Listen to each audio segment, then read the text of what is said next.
Students, now today we can study class 12 physics chapter 13 nuclei. So we will study radioactivity. Radioactivity क्या है? Spontaneous emission of particles, that is alpha, beta and gamma from substance is known as radioactivity. The elements from which these particles are coming are known as radioactive elements. तो जो इसका concept किसने दिया है? Becquerel ने दिया है. BECQUERAL, Becquerel कितना में दिया है? 1896 में रेडियो एक्टिविटी का कॉन्सेप्ट दिया है. ये हमारा क्या है? लेड, पीवी लेड है और लेड के अंदर ही क्या है? कैविटी है और यहाँ पर रेडियो एक्टिव एलिमेंट्स रखा हुआ है. यूरेनियम वगैरह है, थोरियम वगैरह है, ये सब जो रेडियो एक्टिव एलिमेंट्स हैं, कार्बन वगैरह भी है, अब इसमें रखा गया. और यहाँ पर दो प्लेट है, एक पॉजिटिव प्लेट और इधर नेगेटिव प्लेट. तो अब यहाँ से रेज जो है, पार्टिकल जो है, रेडियो एक्टिव एलिमेंट्स है, यानी सपोज करो यूरेनियम है और यहाँ से रेडियम है और यहाँ से क्या हो रहा है? रेज का कमिंग आउट कर रहा है, रेज. तो अब ये रेज जो आ रही है, ये पॉजिटिव प्लेट है, ये beta rays coming towards positive plate. और पता है like charges repel each other, unlike charges attract to each other. तो ये बीटा पार्टिकल जो है, ये पॉजिटिव प्लेट की ओर मुड़ रहा है, यानी बीटा पार्टिकल पर क्या है? नेगेटिव चार्ज है. Negative will be attracted towards the positive plate. और ये यहां से दूसरा रेज जो है, दूसरा second rays coming and going towards negative plate. अब ये इधर क्या होगा? अल्फा पार्टिकल है पॉजिटिव चार्ज, ठीक है.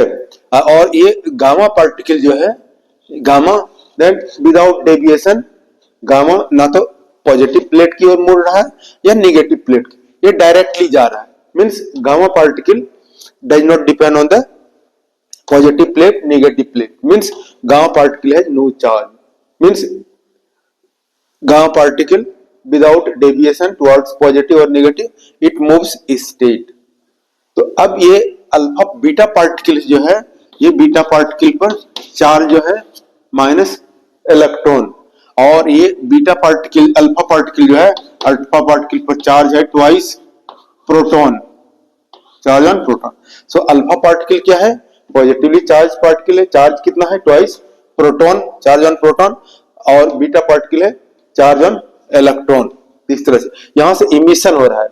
अब किसका इमिशन होता है? जो जितना हैवियर एलिमेंट होगा, जो जितना बिगर न्यूक्लियस होगा, वो उतना अनस्टेबल होगा. अब यहां देखो, कॉज ऑफ रेडियो एक्टिविटी क्या है? Instability of heavy nuclei. जिसका मास नंबर ग्रेटर देन 140 है, वो क्या होगा? अनस्टेबल होगा. जितना हैवियर होगा उतना अनस्टेबल होगा. तो पता है एटम के अंदर न्यूक्लियस है, न्यूक्लियस में न्यूक्लियन है. Nucleon consist of two types of particle, proton और न्यूट्रॉन, ठीक है. और इसमें कितना फोर्स एक्ट करता है? 3 टाइप का फोर्स एक्ट करता है. Electrostatic force repelling to the nucleus to break the nucleus, और gravitational force to combine the nucleus, और स्ट्रॉन्गेस्ट फोर्स न्यूक्लियर फोर्स है to bind the nucleon, to bind the particles proton and neutron present in the nucleus. Now see radioactivity definition. The phenomenon of spontaneous, लगातार emission निकलता है of radiation particles by heavy elements is called radioactivity. The elements which show this phenomenon are called radioactive elements. तो इसका reason क्या है? Reason क्या है? Unstable. The cause of the radioactive instability of heavy nuclei. Heavy nucleus जो है unstable है, ठीक है. उसका न्यूक्लियस धीरे धीरे ब्रेक होता है, अनस्टेबल है, उससे पार्टिकल का इमिशन है. कैसा होना चाहिए? Mass number is greater than 140. Becquerel ने 1896 में इसका कॉन्सेप्ट दिया है. This way now there are particles are coming out. तो ये मास जो है, सपोज करो 1 kg ले लिया रेडियोएक्टिव एलिमेंट्स, इससे क्या है? Particles are coming out. कभी तो उसका मास धीरे धीरे क्या होगा? डिक्रीज होगा. तो here alpha particle, beta particle, gamma particle all together not coming from radioactive substance. either alpha particle निकलेगा, beta particle निकलेगा या gamma particle. all three are not coming simultaneously from the radioactive elements. now you can see alpha decay, beta decay and gamma decay. यानी alpha rays, beta rays and gamma rays, alpha particle, beta particle, gamma particle are coming from radioactive substance. तो what will change? ये क्या है? First alpha raise यानी alpha decay, DC alpha D integration. ये हमारा nucleus है, atom है. कौन? पेरेंट एटम न्यूक्लियस है. ये एक जनरल हो गया, एक्स एलिमेंट है और जेड क्या है? Atomic number. ए क्या है? Mass number. अब क्या मिलेगा? वाई ए माइनस 4 जेड माइनस 2 अब प्लस ये हीलियम He2 4 अल्फा पार्टिकल. ये क्या होगा? Daughter nucleus. यानी अल्फा पार्टिकल, अल्फा रेज जब रेडियो एक्टिव सब्सटेंस से निकलेगा पेरेंट न्यूक्लियस से, तो ये मास नंबर जो है, mass number will decrease by 4 unit और ये atomic number is decrease by 2 units. And then alpha particle helium, alpha particle emitted.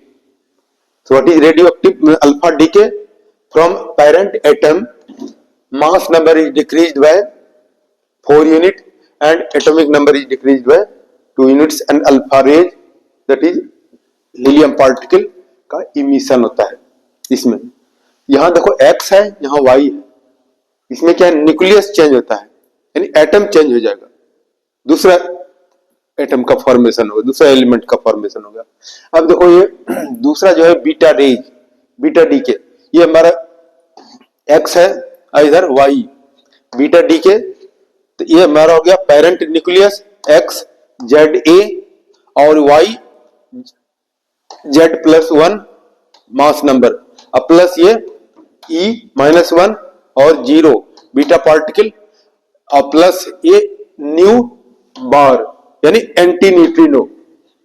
अब इसमें क्या होता है? बीटा डीके में यानी इलेक्ट्रॉन का इमिशन होता है. तो मास नंबर जो है ये डाउटर एटम हो गया, इधर बीटा पार्टिकल है और इधर एंटी न्यूट्रिनो का इमिशन होता है. तो then here mass number is no change. Daughter atom में, डाउटर न्यूक्लियस में mass number is not change. तो what will change? Then atomic number 1 unit of atomic number is increased और beta particle that is electron का emission हो गया और ये anti neutrino का. ये बीटा पार्टिकल, इलेक्ट्रॉन और anti neutrino, whenever there is emission of electron, beta particle or anti neutrino particle, then they are beta particle and anti neutrino. These two particles are not present in the nucleus of the element. So at the time of emission, whenever alpha particle, beta particle is emitted, at the time of emission these two particles are created. Now you can see here beta particle and anti neutrino do not exist inside the nucleus. पहले से ये दोनों particle जो हैं, alpha particle और anti neutrino, these two particles are not present in the nucleus. Whenever there is emission of beta particle, then but they are created at the time of emission. जब ये particle का emission हो रहा है, जब particle निकल रहा है, उसी टाइम से ये इलेक्ट्रॉन और बीटा पार्टिकल और एंटी न्यूट्रिनो का क्रिएशन होता है at the time of emission. तो here alpha particle you are getting mass number is decrease और atomic number is decrease, but in beta particle that you are getting mass number is same, but here atomic number is increased by 1 unit. Now you can see gamma.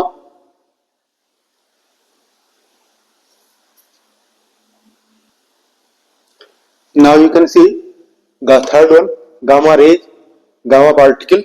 ये हमारा क्या है? Element है. ये excited nucleus है, X element हो गया और ये Z atomic number, A mass number, gamma decay and here X you are getting mass number A atomic number Z. ये हो गया ग्राउंड स्टेट. यानी दोनों में क्या है? मास नंबर में भी कोई चेंज नहीं है और ये एटॉमिक नंबर में भी कोई चेंज नहीं है। ये प्लस गामा पार्टिकल का इमिशन होता है। ये क्या है, एक्साइटेड स्टेट है, अनस्टेबल है। इससे क्या होगा, पार्टिकल्स का इमिशन होगा, गामा पार्टिकल का रेडिएशन का, वेरी इनर्जेटिक रेडिएशन है कौन, गामा। और एक गामा पार्टिकल जो है हाई एनर्जेटिक फोटोन है, और रेस्ट मास क्या है, 0 है इसका, यानी वेरी हाई एनर्जी। इसका पेनिट्रेटिंग पावर जो है वेरी स्ट्रॉन्ग है, इवन बॉन्ड्स वगैरह को भी क्या करेगा, ये पेनिट्रेट कर देगा। और वेलोसिटी ऑफ कितना हो गया, वेलोसिटी कितना है, velocity of light in air 3 × 10⁸ metre per second radiation है। So after emitting gamma particle, then this nucleus becomes ground state। ठीक है, आफ्टर इमिशन क्या होगा, एक्साइटेड स्टेट्स में है, और ये इमिशन जब कर दिया गामा पार्टिकल का, फिर क्या होगा, ये ग्राउंड स्टेट में होगा। तो पढ़ा है ग्राउंड स्टेट है, एक्साइटेड स्टेट्स है। जब ये हमारा न्यूक्लियस है और ये फर्स्ट ऑर्बिट जो हो गया ग्राउंड स्टेट हो गया, ये सेकंड ऑर्बिट क्या है, एक्साइटेड स्टेट, थर्ड ऑर्बिट क्या हो गया, एक्साइटेड स्टेट। इस तरह से हमारा हो गया न्यूक्लियस है, और ये n = 1, n = 2, n = 3 principal quantum number of orbits consider कर सकते हो। ये हमारा फर्स्ट ऑर्बिट जो हो गया क्या, ग्राउंड स्टेट। ये क्या है, एक्साइटेड स्टेट। इस स्टेट में क्या है, एक्साइटेड स्टेट्स में है, और जब इसका इमिशन हो जाएगा गामा पार्टिकल का, then it will come to the ground state, stable, okay, saturated form में। In this way you have read radioactivity, radioactive substance, and emission of alpha, beta, and gamma rays. Thank you for watching. Thank you very much.